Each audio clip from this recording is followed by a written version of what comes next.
మరో రకమైన తలాక్ సుప్రీంకోర్టు ముందుకు వచ్చింది. దీన్ని తలాఖీ అసన్ అంటారు. తలాఖీ అసన్కు ట్రిపుల్ తలాక్ ఉన్న తేడా ఏంటి? ఇది చెప్పే ముందు సుప్రీంకోర్టు ఏమందో కూడా చూద్దాం. బెనజీర్ హీనా అనే ఒక జర్నలిస్టు ఈ తలాఖీ అసన్ ద్వారా తన భర్త తనకు విడాకులు ఇచ్చాడని చెప్తున్నాడు. ఇది అన్యాయము అని కోర్టుకెళ్ళింది. కోర్టు ఆమె ధైర్యాన్ని అప్రిషియేట్ చేస్తూ దీనిపైన చాలా సీరియస్ వ్యాఖ్యలు చేసింది. అసలు ఇది ఏ రకమైన రిలీజియస్ ప్రాక్టీస్ అని భర్త నిందితుడి తరఫున లాయర్ ఇది మా మతంలో ఆచారం సాంప్రదాయము అంటూ వాదించాడు. సుప్రీంకోర్టు చీఫ్ జస్టిస్తో కూడిన ధర్మాసనం ప్రశ్నించింది. ఈ రకమైన వివక్షపూరితమైన ప్రాక్టీసెస్ను ఎలా మతంలో అనుమతిస్తున్నారు? ఇది right to equality, right to life, right against discrimination వీటికి విరుద్ధం కాదా అని సుప్రీంకోర్టు వాదించింది. ఏంటి అసలు తలాఖీ అసన్? ట్రిపుల్ తలాక్ పైన ప్రధానమైన అభ్యంతరం కొన్ని ఇస్లామిక్ రాజ్యాల్లో కూడా ట్రిపుల్ తలాక్ అనుమతించరు. ఎందుకంటే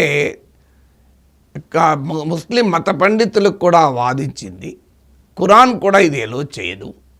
ఎందుకంటే దీంట్లో భార్యాభర్తలు విడాకులు కావాలనుకున్న తర్వాత వాళ్ళు మనసు మార్చుకోవటానికి వీలు కల్పించాలి, వారి మధ్య సయోధ్య కుదిరించేందుకు అవకాశం ఇవ్వాలి. ఇక అన్ని రకాల అవకాశాలు అంటే వివాహాన్ని నిలబెట్టేందుకు చేసిన అన్ని ప్రయత్నాలు విఫలమయ్యాకనే విడాకులు అనేది యాక్సెప్ట్ కావాలి. కానీ ట్రిపుల్ తలాక్ అందుకు అవకాశం లేదు. నీవు ఏ తొందరలో లేదా ఏ కోపంతోనో ఏ క్షణికావేశంతోనో తలాక్ తలాక్ తలాక్ అని 3 సార్లు అంటే ఆ వివాహం రద్దయిపోతుంది. సో ఇది ఏకపక్షమైంది, ఇందులో మహిళకు పాత్రే లేదు. సో కనీసం మహిళలతో సంప్రదించడం లేదు, ఏమీ లేదు, రీకన్సిలేషన్కు ప్రయత్నమే లేదు. కనుక ఇది ఖురాన్లో భాగం కాదు అని చాలామంది ఇస్లామిక్ స్కాలర్స్ కూడా వాదించారు. అఫ్కోర్స్ ముస్లిం పర్సనల్ లా బోర్డ్ ముస్లిం మత ఛాందసవాదుల పక్షాన నిలబడి ఇది మా ఇస్లామిక్ ప్రాక్టీస్ అని వాదించింది. ఏదైనా సుప్రీంకోర్టు మీకు మతపరమైన భావాలు ఉంటే ఉండవచ్చు, కానీ రాజ్యాంగ విలువలకు అవి అతీతము కాదు అని చెప్పింది. ఎందుకంటే ఎక్లియాస్టిక్ జ్యూరిస్ప్రుడెన్స్ అంటారు, అంటే మతపరమైన న్యాయ ప్రక్రియ. సుప్రీంకోర్టు భాష్యాలు, తీర్పులు ఇవన్నిటినీ ఎక్లియాస్టిక్ జ్యూరిస్ప్రుడెన్స్ అంటారు. ఇప్పటికే మతము, రాజ్యాంగము, పౌరులు వాళ్ళకుండే హక్కులు వీటిపైన ఒక స్పష్టత ఇచ్చింది. 2 సందర్భాల్లో నా మతం అంటే నడవదు. ఒకటి ప్రైమసీ ఆఫ్ పబ్లిక్ ఇంట్రెస్ట్, ప్రజా ప్రయోజనం ముందు. ఇప్పుడు సతీ సహగమనం ఎందుకు రద్దయింది? అక్కడ ప్రైమసీ ఆఫ్ పబ్లిక్ ఇంట్రెస్ట్ ఉంది. నా మతంలో ఆచారం రోడ్డు మీదనే నేను నా ప్రార్థనా స్థలం కట్టుకుంటాను, గుడినో మసీదునట్టు ఒప్పుకుంటారా? సో అలాగే ఎసెన్షియల్ ఎలిమెంట్స్ ఆఫ్ రిలీజన్ అంటే అది మతంలో ఉన్న అతి ముఖ్యమైన అత్యవసరమైన అంశమా? దీని ఆధారంగానే ట్రిపుల్ తలాక్ జడ్జిమెంట్ సుప్రీంకోర్టు ఇచ్చింది. దీని ఆధారంగానే శబరిమల జడ్జిమెంట్ కూడా ఇచ్చింది. కేవలం ఇస్లాంకి కాదు, హిందూ మతానికి కూడా ఇలాగే అన్వయించింది. నీకు శబరిమల ఆలయంలోకి మహిళల ప్రవేశాన్ని నిషేధించేటువంటి ఆంక్షలు పెట్టేటువంటి సాంప్రదాయం మా మత సాంప్రదాయం అంటే అంగీకరించలేదు.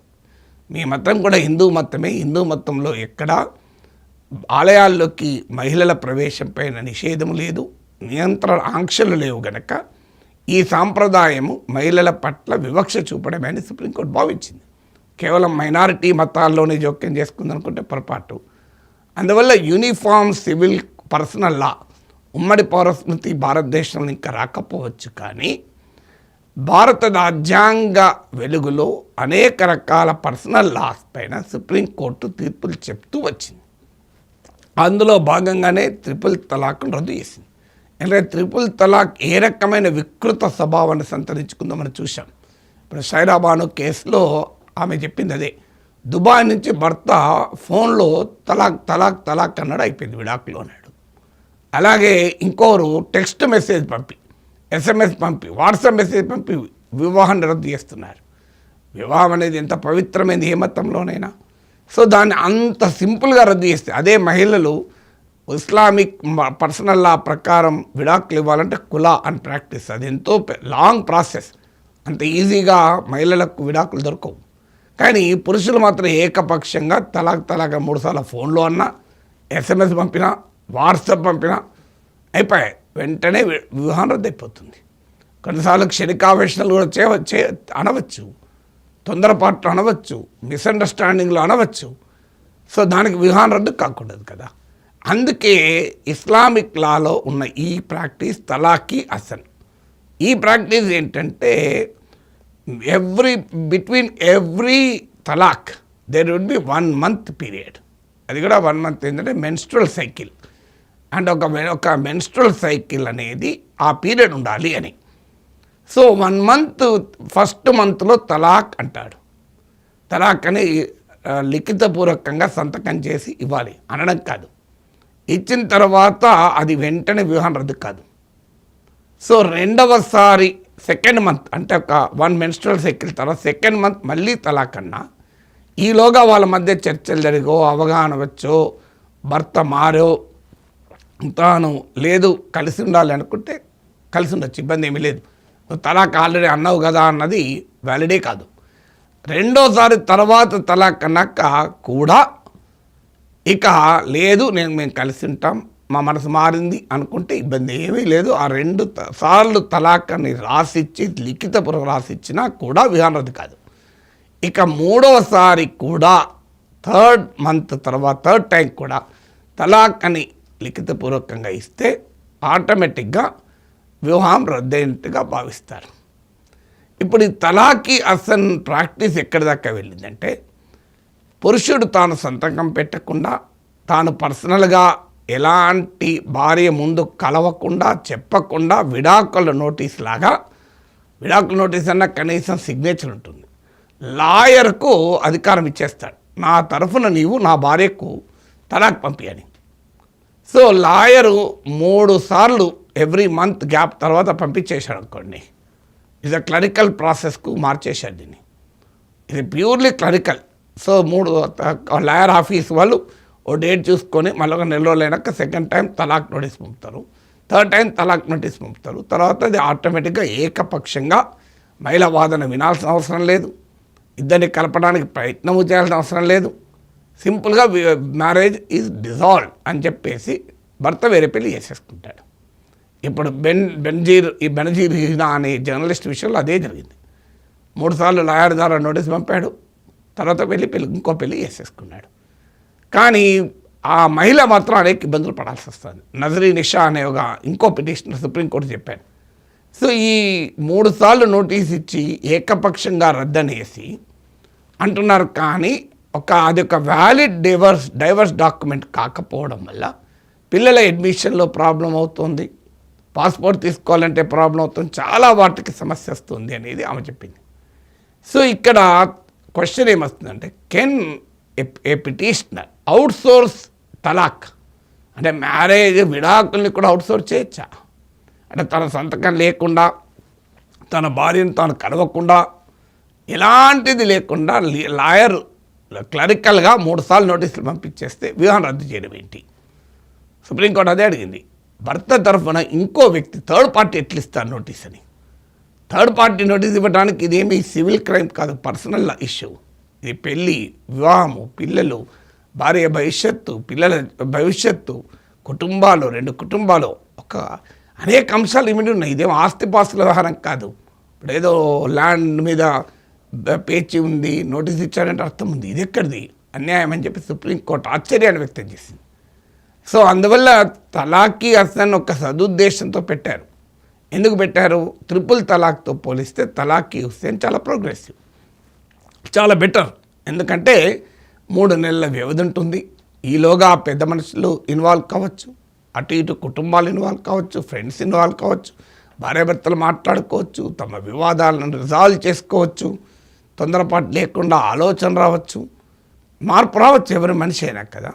ఆ రీకన్సిలియేషన్ అంటే డైవర్స్లో ఒక ముఖ్యమైనది. ఇప్పుడు కూడా లా ఏం చెప్తుంది అంటే, వివాహం అనేది విడగొట్టాలని లా చూడదు. వివాహాన్ని రద్దు చేయడం చట్టం యొక్క పని కాదు. సాధ్యమైనంత మేరకు వివాహాన్ని నిలపడమే చట్టం పని. ఇక నిలపలేని పరిస్థితి వస్తే వ్యక్తుల హక్కులు కాపాడటం కొరకు డైవర్స్ లా వచ్చింది. Divorce is not a option, first option. Divorce is the last option. అందువల్ల మీకు లీగల్ ప్రాసెస్లో కూడా ఫ్యామిలీ కౌన్సిలింగ్లు, ఈ ప్రాసెస్ చాలా టైం పడుతుంది. వెంటనే డైవర్స్ ఇవ్వరు, యాక్సెప్ట్ చేయదు కోర్టు. ఎందుకంటే మ్యారేజ్ను నిలబెట్టాలి, ఇన్స్టిట్యూషనల్ మ్యారేజ్ నిలబెట్టాలి అని. సో అందువల్ల అలా అయితే ఇక రోజుకు ఇక వివాహాల కన్నా ఎక్కువ డైవర్స్లు జరుగుతాయి. సో ఇప్పుడు ఏమవుతుంది, ఇలా లాయర్ నోటీస్ ద్వారా డైవర్స్ అవుతుంది. నేను డైవర్స్ ఇచ్చాను కదా అని పురుషుడు వెళ్ళి మరో పెళ్లి చేసుకుంటాడు, ఎంజాయ్ చేస్తున్నాడు బ్రహ్మాండంగా. కానీ స్త్రీకి ఏమవుతుంది, మళ్ళీ పెళ్లి చేసుకోవాలి అనుకుంటే ఆ పాత భర్తతో నువ్వు విడాకులు తీసుకున్నావా? ఏ ప్రూఫ్ లేదు, లాయర్ నోటీస్ తప్ప. ఆ భర్త సంతకం కూడా చేయలే. సో కొత్తగా మళ్ళీ పెళ్లి చేసుకోవటానికి సంబంధాలు ఇబ్బంది అవుతున్నాయి. అలాగే మీకు ఒకవేళ అది డైవర్స్ అయిపోయింది అనుకొని పెళ్లి చేసుకుంటే రేపు భర్త రావచ్చు తిరిగి. మొదటి భర్త కావాలంటే వేధించవచ్చు, నేను అసలు ఇవన్నీ ఇవ్వలేదు, మా లాయర్ ఎవరో నాకు సంబంధం లేదు, నేను లాయర్కి చెప్పలేదు, లాయర్ని అడగలేదు అన్నాడు అనుకోండి. What is the proof? So ఇచ్చింది లాయర్ కాదు కదా, పెళ్లి చేసుకుంది భర్త కదా.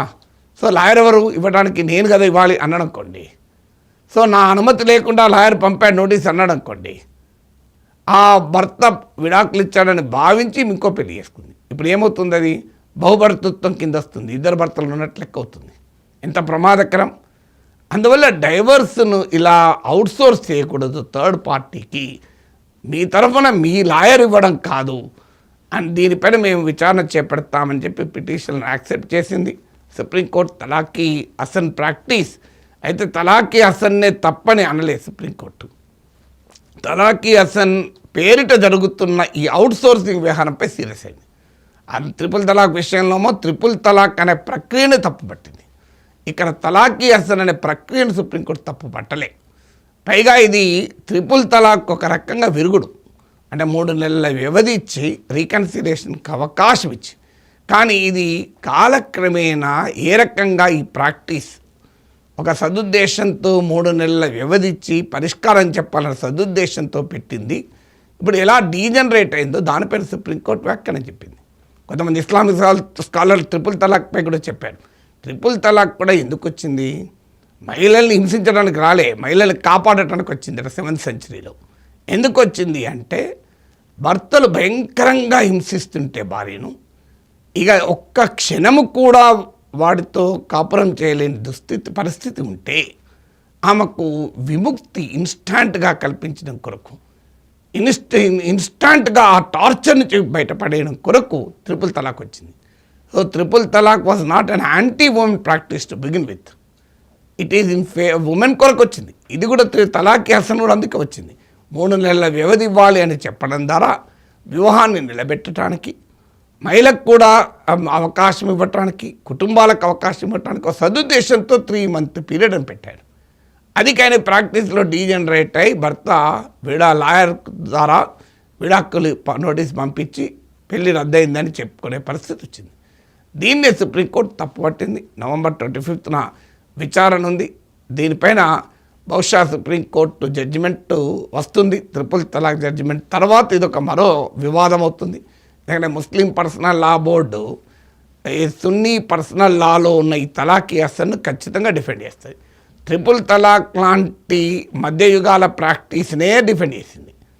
అలాంటి ప్రాక్టీస్ని దుబాయ్ నుంచి ఫోన్ చేసి ట్రిపుల్ తలాక్ 3 సార్లు అంటే విడాకులే అని, అది మా ఇస్లామిక్ మతంలో ఉన్న ఆచారం అని సమర్థించిన ముస్లిం పర్సనల్ లా బోర్డు తలాఖీ హసన్ డిఫెండ్ చేయదా? ఖచ్చితంగా డిఫెండ్ చేస్తుంది. ఆ లాయర్ నోటీస్ తప్పేందని కూడా వాదించవచ్చు. ఇది మరొక్కసారి ముస్లిం ఉమెన్ హక్కుల గురించి దేశవ్యాప్తంగా చర్చ జరుగుతుంది. వాస్తవంగా ఇలాంటి ముస్లిం ఉమెనే కాదు, అన్ని మతాల్లో ఉన్న పర్సనల్ లాస్ పైన సుప్రీంకోర్టు ఇలా ఇంటర్వీన్ అవుతూ వాటికి ప్రోగ్రెసివ్ ఇంటర్ప్రిటేషన్ ఇవ్వడం ద్వారా ఒక రకంగా యూనిఫామ్ పర్సనల్ లా వైపుగా అడుగులు వేస్తాం. ఒకేసారి యూనిఫామ్ పర్సనల్ లా రాదు. ఇప్పుడు అన్ని మతాల్లో ఉన్న చట్టాల్ని జెండర్ న్యూట్రల్, అంటే స్త్రీ లింగ వివక్షకు అవకాశం లేని విధంగా కనుక మార్చుకున్నామనుకోండి, అదే యూనిఫామ్ పర్సనల్ లా అయిపోతుంది.